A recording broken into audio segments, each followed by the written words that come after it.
What is going on, everyone? My name is Alpha, and today we'll be bringing you a different type of video. Today we'll be talking about Pokemon X in its entirety. So I was inspired to make this video by someone in my recommended that made revisiting Pokemon X.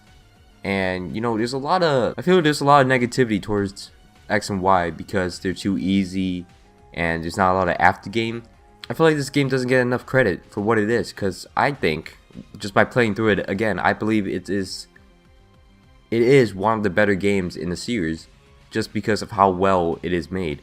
Now, it's not like they rushed it out and made it as quickly as they can in like a 1 year span, like they did with Ultra Sun and Moon, where they just reused some assets and made a sequel game. They had to. Was the jump to the 3DS. This was from Black and White 2 to X and Y, and it took development time for this game was 3.5 years. And so they obviously didn't rush it. They really put a lot of time into this game. And you know, obviously time does not equal quality. So let's actually get into the actual gameplay itself. A big part about this game is the visuals.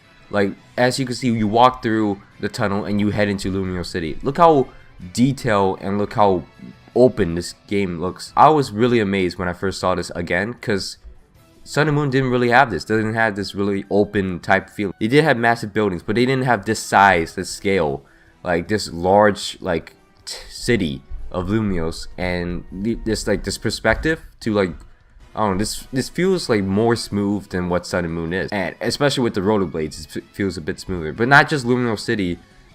Inside the professor's lab, there's like a beautiful cutscene where you can see the full person standing. That was introduced in X and Y. Amazing usage of the 3DS, showing the openings of gates, and then just perspectives of like this. Like, look at the mazes. The mazes obviously look flat. Like, I guess is the limitation, but you can see like it's quite big, and also this hallway is quite amazing. And like the routes itself seems just bigger and open, like more adventurous. It's not like a narrow space where you just encounter Pokemon. This was definitely the beginning of like creating something bigger than just like, you know, go catch Pokemon. It's more like trying to immerse you. And you know, people say, they joke about like, you know, the difficulty scale wasn't good enough, like it was too easy, thanks to the EXP share obviously. But I feel like the Pokemons in this game were actually tough in some instance. Like in the first gym against Viola, I think her name is. She has a Surskit that knows Water Spout to weaken Fire type moves, so you know your Fennekin doesn't do that much damage with his Fire type move. And as well, in Grant's gym, there's a Relicanth that just takes a lot of hits because it's a Relicanth, and like unless you have a Chespin or any other Grass type, it's gonna be a bit harder to take down, and it's just so bulky for this stage of like the game. So it's really like there's some like definitely like harder places to be in this game than just, you know. So in my opinion, if you take off the XP share, it might have been easier, because my Pokemons were definitely over level when I was using the XP share. So obviously the criticism for the XP share, I think, is fair. Changing that wasn't really needed. I still don't see the point of it, but like, again, I guess you could turn it off if you really want, but I don't think it takes away too much from it. This game is more visually appealing than anything else. And like, going back to visuals, look at this, the ambience around like Xerneas. I end up killing Xerneas, as you can see from that clip, but look at like the surroundings, look at the background of like this Lysander fight and like the bridge fight. Like, there's so much like detail and like so much like more immersion people like Game Freak are trying to like pull you into. It's really a shame that people just overlook that and just say it's just shit game. They put a lot of detail into the gyms. Look at this. This is the first time where you have like visually appealing gyms and like 3D puzzles to this size, because Black and White does, I believe Black and White has some 3D puzzles, but like not to this like extent, not to like how well like the 3D camera works and how well like graphically appealing. I keep saying like visually appealing and like synonyms to that, but like I do say like it does feel nicer to have like a more, you know, more detailed approach to like the games. Like, that's one of the things that people like wouldn't like. I've never seen like praise to, because this is a huge jump from Black and White 2. It's an amazing jump, especially even in Olympia's gym.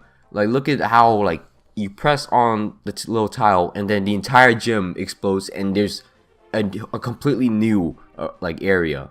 a whole large scale of Wolfrick's gym, and I think it's incredible that this was made and this was the jump. Like, they definitely made the jump correctly, and you know, obviously they probably, like, maybe they didn't have time to really implement a better story and like harder gameplay. Obviously some things might went under the radar, or they didn't have time to put in an after game, but they do offer a lot of like different features that other Pokemon games do not. Getting to battle your professor, like, that's always been a lot of people's wishes. Like, people really want to battle Professor Oak. You know, that's always been in Gen 1 discussions, because like you were supposed to and you never got to, and now you get to fight your own professor in Kalos. Look at this cave clip where it's just like, it's like a very full body shot of you following your trainer, and then you get to explore a very narrow, I must say, cave, and you get to explore an entire cave like this, and it's very like amazing. Like, I think it's like graphically amazing. I keep saying like it's I have to keep gushing over the graphical like improvements, but it is what it is. It's just great improvements. They also recognize your birthday. I believe they do this in black and white as well, but like this is on a bigger scale. All this bullshit, what the fuck? They also introduced riding Pokemons. Like, this is the first introduction of riding Pokemons. You know, they don't have a big usage in the game, obviously, because they're just in specific areas and minute areas where it just seems forced, but they do try to add it. And this super training idea was, I think, was a great idea, because you know, it's easier to EV train and EV reset your Pokemons, and also you can also get unlimited like evolutionary stones, which you need to evolve Pokemons. So it's not like a certain amount in the games, and then once you use them all, you can't evolve any of those other Pokemons if you use them all. I believe the game is definitely underappreciated, and the cutscenes are like underrated. I feel like, in my opinion, some of these cutscenes blow past some of Sun and Moon's cutscenes. Obviously, the Ultra Necrozma cutscene, you know, is amazing, but you know, this Xerneas one is nothing to scoff at either. This is amazing. You know, it's not pixelated. You know, it's not very blurry at all. Obviously, it's kind of blurry here because, you know, it is an emulator, and I'm using Citra, and it is like blown up. So a lot of things are pixelated, but if you actually play the game in 3DS mode. And what's a shame that they added was the holocast feature. Obviously, the holocast was made by Team Flare, Lysander, you know. That, but like, you know, the holocast was like great because they actually added like the full body characters and like some movements. Obviously, it's just like a cutscene, like talking to them face to face, but like it's added more like layers to look like it in the middle of it. So it's not just like a standstill. They have like emotions. They move. They're like sentient. I understand people dislike the story because it seems very like mundane, and it just seems like a power hungry guy who's on top of the world, just wants to kill everyone because they think everything's ugly. I feel like people misunderstand that because it's easy to misunderstand, because you know, initially he says, "You were chosen to be a movie star, correct? Isn't it your duty to be ever beautiful? Everything beautiful should stay that way forever." Like, he's obviously the bad guy, right? Time moves on. Like, the next like cutscene you see him, he's like, there's two types of people in this world: people who give and people who take. And you know, that should have been the core foundation of what he believed in, is more interesting than what he's like trying to like mask, like, oh, they're filth. We're trying to make everything beautiful, stay beautiful forever. Because there's actually a deeper core to the story. Lysander worked his ass off to get to where he is right now, right? He helped numerous people in the world, and then once he started helping them, people asked for more and more. And you know, it's very generic, right? But it's also very true, because once you start helping people, people will ask for more help. So that's what he started to realize, and then that's why he connected humans with filth. He wants to eliminate all the filth and make everything beautiful. I think that's a stupid way to say that he doesn't believe people are worthy to live in this world. I believe that could have been like a stronger hold onto the story than being like, everything's disgusting, I don't want to see that ever again. And another interesting part is that, you know, he is related to the King of Kalos from 3,000 years ago, AZ. And you know, the whole story about a whole giant weapon nonsense. It's not like you're really getting to Lysander's way, because Lysander believes in like hard work, hard work, and if you're a chosen one, you'll work your way into that position. He clearly says he doesn't really mind if you stop him. You just have to stop him. Like, you just have to put in the work to stop him. He's a better rival than most of your rivals, but he's forcing you to work harder. He doesn't mind if you stop him. If you're gonna stop him, you have to beat him. You have to beat everyone. He's giving you an option to beat him if you're the chosen one. So back a while ago, you battle your rival for ownership of the Mega Ring, the first Mega Ring you guys encounter in your adventure, and you beat your rivals and you get the Mega Ring over your rival.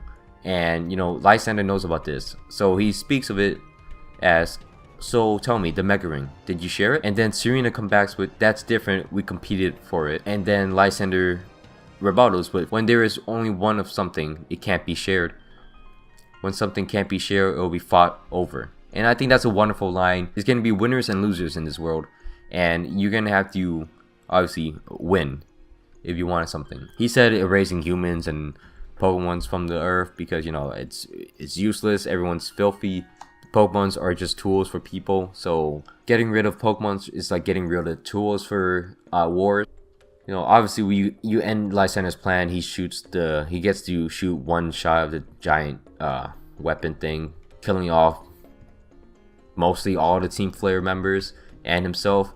The background for this is very generic. There's trees on the first layer, and then it's just empty grass in the background. I feel like that was poorly made, but that might be the 3DS limitation, because I feel like with all the details they made into this game, I feel like they couldn't add anything else without lagging the game or like causing corruptions to the game. So I think they just left that out, not because they're lazy, but because they had to. But all in all, I feel like it's a very interesting character development arc about Lysander and how this game's story unfolded. Now, is it the perfect game? I do not believe so. Visually, it's magnificent. It's probably the best looking Pokemon game. People might argue with that and be like, "Oh, Sun and Moon looks way better because there's more detail in certain areas."